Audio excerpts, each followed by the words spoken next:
ناظرین، اگر آپ کسی بھی چیز کی ڈاکٹرائن معلوم کرنا چاہیں تو اس کے لیے ہمیشہ آپ کو 3 سوال پوچھنا پڑتے ہیں۔ پہلا سوال یہ کہ یہ چیز کیا ہے، دوسرا یہ کہ یہ چیز کیسے ہے، اور تیسرا یہ کہ یہ چیز کیوں ہے۔ آج آپ کو بشریت کی جتنی مشکلات اور جتنے مسائل نظر آتے ہیں وہ اسی وجہ سے ہے کہ انسان صرف اور صرف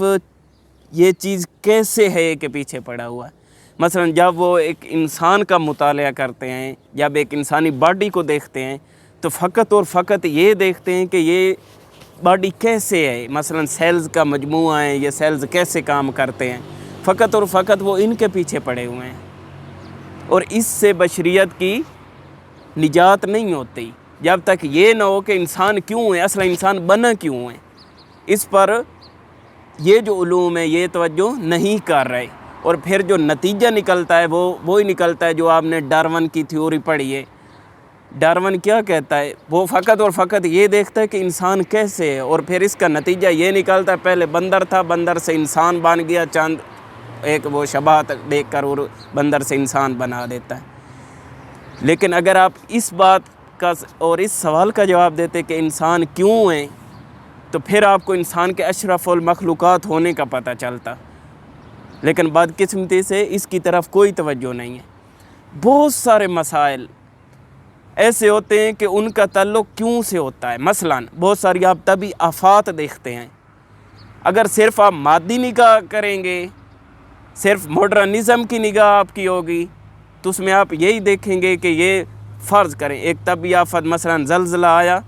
تو آپ یہی کہیں گے کہ مثلا یہ کیسے آیا، یہ اس کا سائنسی مطالعہ کریں گے چند چیزوں اور اسی کا نتیجہ نکال کے بعد ختم کر دیں گے۔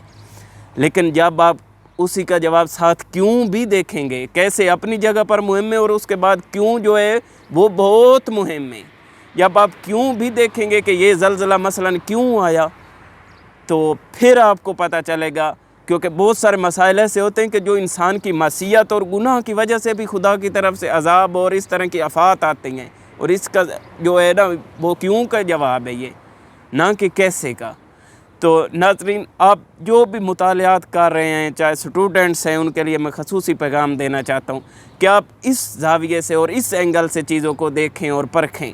کہ جو بھی آپ مطالعہ کریں آپ دیکھیں کہ یہ چیز کیوں ہے۔ اور یہ جو بچوں میں فطری حیث ہوتی ہے، آپ بچوں کو نوٹ کریں، جو ابتدائی بچے ہیں ابھی جو سکول میں مختلف جگہوں پر پڑھ رہے ہیں، وہ اکثر آپ سے سوال کرتے ہیں یہ کیوں ہے، اکثر وہ ان کے سوالات ہی یہی ہوتے ہیں، تو آپ ان کے اچھے انداز سے جواب دیا کریں اور ان کی اس حس کو پروان چڑھائیں کہ وہ ہر چیز کو کیوں کے زاویے سے دیکھیں، تو پھر آپ کے بچے بھی ممکن ہے کہ کل ایک فلسفی، ایک نظریہ دینے والی اور ایک مستقل شخصیت بن سکے، ورنہ وہی ہوگا جو دوسروں نے کتابیں ترجمے کی ہیں وہی ترجمے اٹھا کر پڑھے گا اور